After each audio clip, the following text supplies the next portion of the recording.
2-6 is subtracting decimals.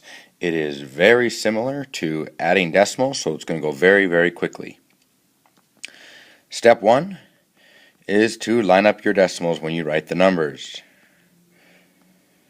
So if I have 5 and 92 hundredths, and I want to subtract 4 and 37 hundredths, you can see that my decimals are nice and lined up.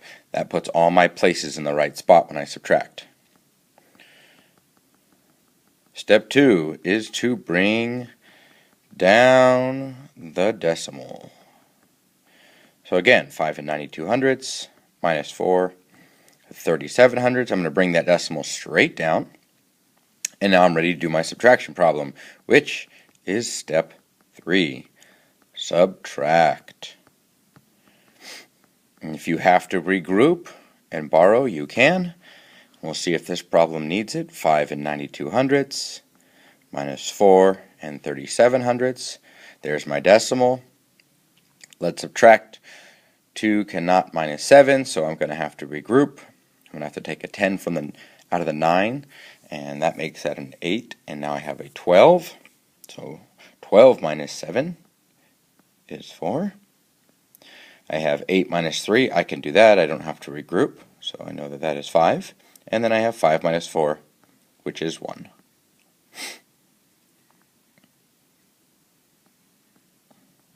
One more example. 13 and 8/10 minus 11 and 47 hundredths. So you can see my decimals are nice and lined up.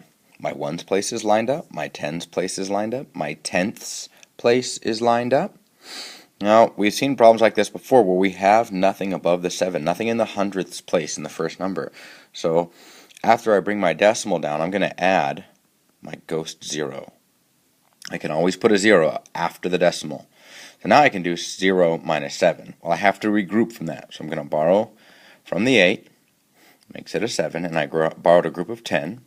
So now I have 10 minus 7, that's 3. 7 minus 4, that's 3. Now I'm in the ones place. 3 minus 1 is 2, and 1 minus 1 is 0. So my answer is 2 and 33 hundredths.